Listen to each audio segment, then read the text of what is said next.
Subscribe now and press the bell icon. Never miss an update. Class 12th के physics का चौथा chapter है moving charges and magnetism, यानी गतिशील आवेश और चुंबक। इसका एक न्यूमेरिकल देखिएगा। तार की एक वृत्ताकार कुंडली में 100 फेरे दिए हुए हैं, प्रत्येक की त्रिज्या 8 सेमी है। यानी जो वृत्ताकार कुंडली में 100 फेरे हैं उसकी त्रिज्या कितना है? 8 सेमी। और इनमें 0.40 एम्पियर की धारा प्रवाहित हो रही है। कुंडली के केंद्र पर आप लोग को चुंबकीय क्षेत्र का परिमाण ज्ञात करना है। ठीक है, ये क्वेश्चन देखिए एनसीईआरटी का है।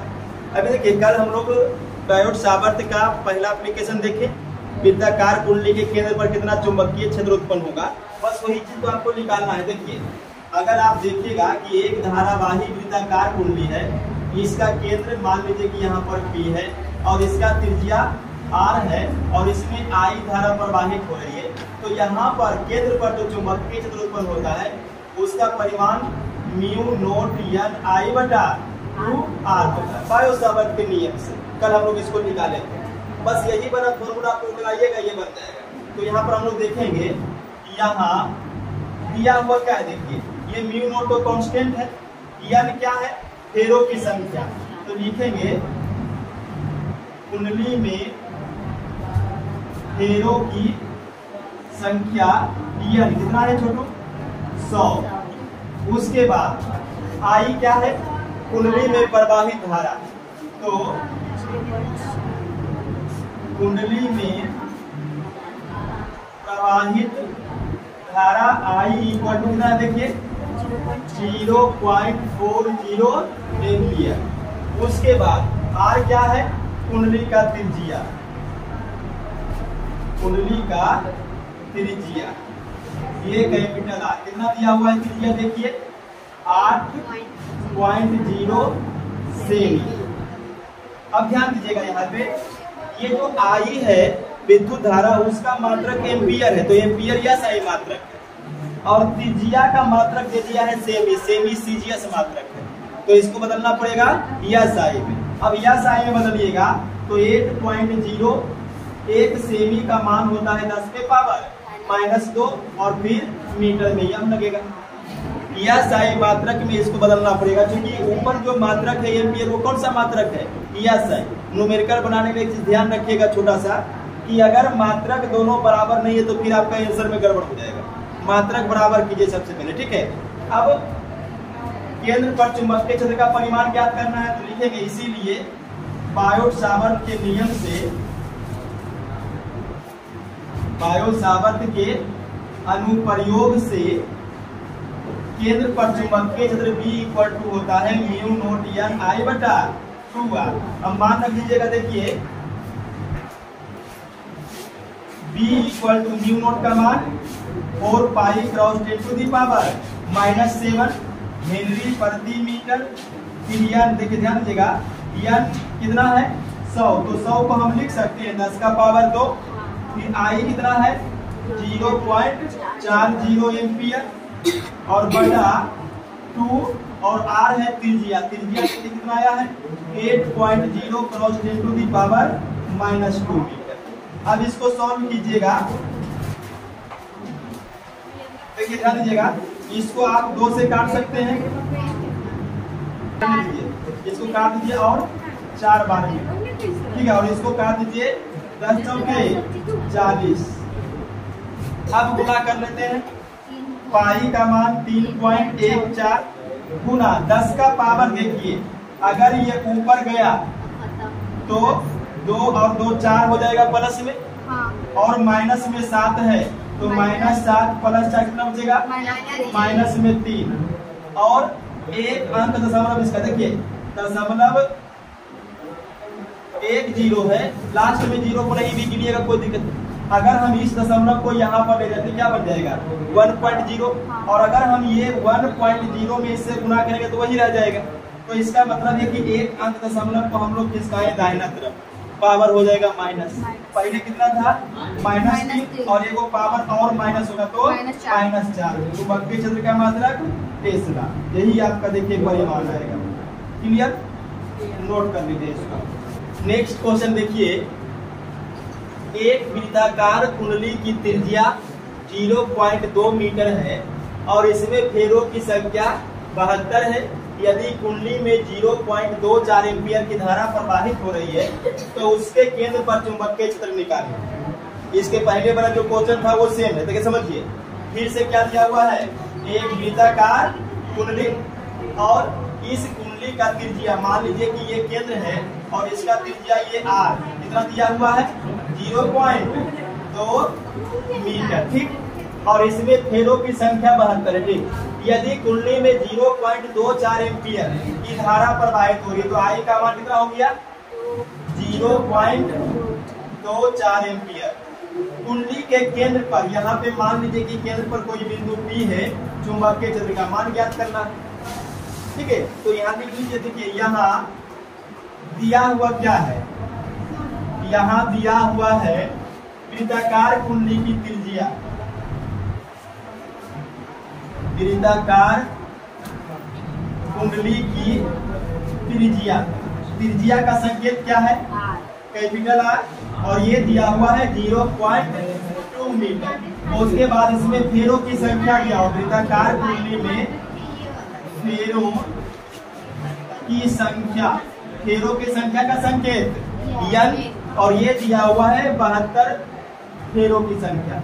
और कुंडली में धारा, वृत्ताकार कुंडली में प्रवाहित धारा, धारा का संकेत आई लीजिएगा, और कितना है 0.24 एम्पियर। उसके केंद्र पर चुंबकीय क्षेत्र का मान निकालना। तो देखिए बियो-सावर्त का नियम लगा दीजिए। बियो-सावर्त के अनुप्रयोग से केंद्र पर चुंबकीय क्षेत्र B बराबर होगा म्यू नोट N I बटा 2R। अब मान रख दीजिएगा, देखिए B equal to mu naught का मान बताइएगा 4 पाई 10 का पावर -7 हेनरी पर मीटर। फेरों की संख्या ये कितना है 72, आई कितना है 0.24 एम्पियर। डिवाइड कीजिएगा 2 और R कितना है 0.2 मीटर। अब इसको कर लीजिएगा, देखिए 2 से जाएगा 2, फिर ये 2 से जाएगा 2.1 बचेगा। उसके बाद तो कुछ कटेगा नहीं, तो B इक्वल टू देखिए पाई का मान 3.14 लीजिएगा, फिर 72 है, फिर देखिए इसको हम लिखेंगे 0.24 और गुना 10 का पावर कितना हो जाएगा -7, और दशमलव के बदले 1 10 और ऊपर पड़ेगा, आपको इस तरह से गुना कर लेना है। तो देखिए इसको हल कीजिएगा तो 5.43 क्रॉस 10 टू दी पावर -5 तेसरा आ जाएगा, ठीक है। इसको नोट कर लीजिए। एक वृत्ताकार कुंडली की माध्य त्रिज्या कितना दिया हुआ है 0.3 मीटर, ठीक है। और इसमें 100 फेरे हैं। यदि इससे 5 एम्पियर की धारा प्रवाहित होती है तो फिर से आपको केंद्र पर ही चुंबकीय क्षेत्र का मान ज्ञात करना। देखिए ऐसा 3 न्यूमेरिकल हो गया इसको लेकर के, ठीक है। अब ध्यान दीजिएगा, फिर से देखिए वही चीज प्रैक्टिस कीजिए। एक क्या लीजिएगा, धारावाही वृत्ताकार कुंडली, इसका केंद्र मान लीजिए P है और इसमें प्रवाहित धारा I है और इसका त्रिज्या R है। अब मान देख लीजिए त्रिज्या कितना दिया हुआ है 0.3 मीटर और धारा कितना है 5 एम्पियर। और इसमें जो फेरों की संख्या है ये इस लपेटा, वो कितने फेरों की संख्या है 100 गो, ठीक है। यहाँ देख लीजिए दिया हुआ है वृत्ताकार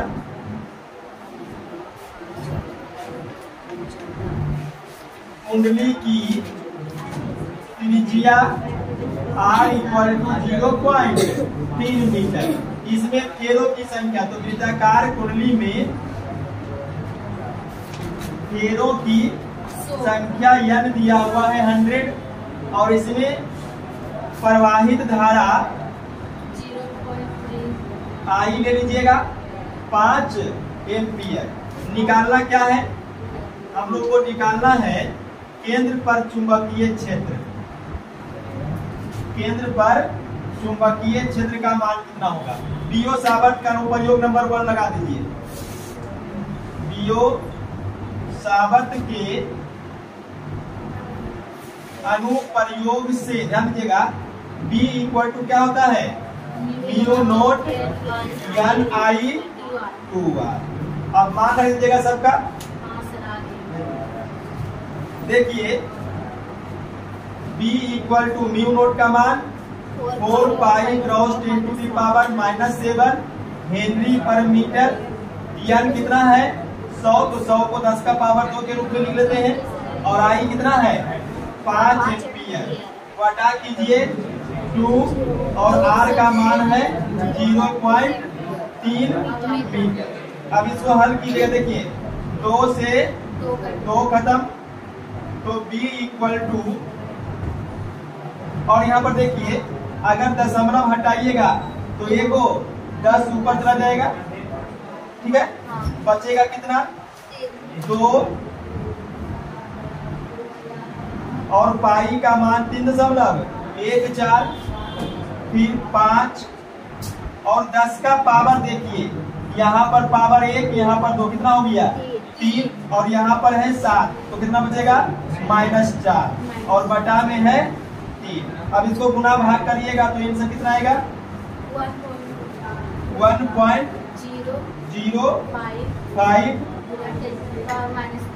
-3 और मात्रक चुंबकीय क्षेत्र का, ठीक है। हाँ हाँ, हो गया।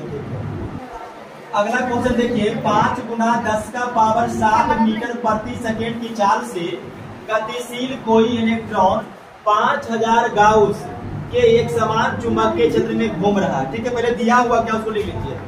देखिए यहाँ दिया हुआ है 5 गुना 10 का पावर 7 मीटर प्रति सेकेंड की चाल से गतिशील कोई इलेक्ट्रॉन, यानी इलेक्ट्रॉन का चाल दिया हुआ है। तो ये दिया हुआ है इलेक्ट्रॉन की चाल, चाल का संकेत कर लीजिएगा V। उसके बाद इतना के एक समान चुंबकीय क्षेत्र, तो 5000 गाउस क्या है, एक समान चुंबकीय क्षेत्र है। तो चुंबकीय क्षेत्र का मान दिया हुआ है, चुंबकीय क्षेत्र का संकेत B लीजिएगा, और ये है 5000 गाउस। अब इसको बदलिएगा, चुंबकीय क्षेत्र का यह सही मात्रक टेस्ला है, तो 5000 को हम लिख सकते हैं 10 का पावर 3, और गाउस का मान होता है 10 का पावर -4 टेस्ला। 1 गाउस बराबर 10 के पावर -4 टेस्ला। तो मिला जुला के ये कितना आ जाएगा 5 गुना 10 का -1 टेस्ला, यानी 0.5। चलो रहने दोस्तों, अब नंबर ए में ज्ञात क्या करना है। देखिए इलेक्ट्रॉन पर कितना बल लग रहा है, क्या निकालना है, तो इलेक्ट्रॉन पर लगने वाला बल हम लोग को निकालना है, या फिर निकालना है। अब बात कीजिए, अगर कोई आवेशित कण किसी चुंबकीय क्षेत्र में गति करेगा, जैसे यहाँ देखिए आवेशित कण कौन है, इलेक्ट्रॉन, और वो गति कर रहा है इतना के वेग से चुंबकीय क्षेत्र में, तो उस पर बल लगेगा, और लगने वाला बल होता है QVB। और देखिएगा F इक्वल टू Q क्या है, आवेश। कौन सा आवेश है, तो इलेक्ट्रॉन पर आवेश होता है 1.6 गुना 10 का पावर -19 कूलम। V क्या है, वेग 5 गुना 10 का पावर 7 मीटर पर सेकेंड। और B क्या है, चुंबकीय क्षेत्र 5 गुना 10 का पावर -1 टेस्ला। अब इसको गुना भाग कर लीजिएगा, 16 × 5 = 80, 80 बचे 400, और 1 अंक पर दशमलव। 10 का पावर देखिए तो 1 माइनस और 19 माइनस, तो -20, और -20 में 7 किया तो -13। बल का मात्रक न्यूटन। और इसको कर लीजिए थोड़ा सा, F इक्वल टू दशमलव को 1 अंक बाया साइड लाइए तो 4.0 हो जाएगा। 10 का पावर कितना हो जाएगा, -12। बाया साइड आएगा तो पावर प्लस होगा, दाहिना साइड जाएगा तो पावर माइनस होगा। तो 1 प्लस कीजिएगा तो -13 + 1 -1, तो ये तो निकल गया। अब B में क्या निकालना है, वृत्तीय पथ की त्रिज्या कितना है। देखिए B में लेना है वृत्तीय पथ की त्रिज्या, यानी R हम लोग को निकालना है। अब देखिए साइक्लोट्रॉन का सिद्धांत याद कीजिएगा, ये जो लगने वाला बल होता है QVB, ये इलेक्ट्रॉन को वृत्तीय पथ पर घुमाता है। तो वृत्तीय पथ पर घुमाने के लिए कौन सा बल चाहिए? अभिकेंद्र बल। तो ये जो चुंबकीय बल है वो क्या उत्पन्न करेगा? अभिकेंद्र बल। यहाँ से आप V से V को कैंसिल कीजिए तो बचेगा QB इक्वल टू MV बटा R, और यही R का तो मान हमको चाहिए। तो R बराबर हम क्या लिख सकते हैं? MV बटा QB। ठीक है, अब मान रख दीजिए R इक्वल टू M क्या है? द्रव्यमान। तो जो कण घूमेगा उसी का द्रव्यमान दीजिएगा। तो कण कौन सा घूम रहा है? तो इलेक्ट्रॉन का द्रव्यमान कांस्टेंट होता है 9.1 10⁻31 kg। ये हो गया गुना V वेग। तो वेग यहाँ पे देखिए 5 गुना 10 का पावर 7 मीटर प्रति सेकेंड बटा कीजिएगा Q। चार्ज कौन सा है? तो इलेक्ट्रॉन पर चार्ज 1.6 का पावर -19 कूलम, और B चुंबकीय क्षेत्र का मान यहाँ से रख दीजिए 5 गुना 10 का पावर -1 टेस्ला। अब इसको हल करते हैं। देखिए R इक्वल टू 0.1 अंक पर है, खत्म हो जाएगा। तो बचेगा 91 बटा 16, और 10 का पावर देखिए ये 5 से 5 कट जाएगा। अब देखिए ये माइनस तो -20, और -20 ऊपर गया तो +20। अब ऊपर में कितना है? -31। कितना बचेगा? -11, और +7 भी तो है। अब कितना बचेगा? -4। तो 10 का पावर -4, और त्रिज्या का मात्रक मीटर। और देखिए करिएगा तो R इक्वल टू, इसको काटिए तो 16 × 80 .1 पड़ेगा, और कितना आ जाएगा? 11 बचेगा 16 बलवोतन से, और 10 का पावर कितना हो जाएगा? -4 मीटर। इतना भी छोड़ सकते हैं, या अगर इसको एक लाइन और बढ़ाइएगा तो देखिए 0.57 लिखेंगे, जैसे भी यहाँ बता रहे थे। देखिए दशमलव यहाँ था, एक अंक इसका पावर प्लस हुआ। यहाँ भी दशमलव देखिए यहाँ था, यहाँ किसका दीजिए पावर प्लस होगा। तो -4 + 1 कीजिएगा तो -3 मीटर। इसीलिए 0.57 10 पे पावर -3 को बोलते हैं मिली, और यम से मीटर। यही आपका आंसर हो जाएगा। यहाँ तक भी छोड़ सकते हैं, एक स्टेप बढ़ा दिए। ठीक है, चलिए नोट कर लीजिए इसको।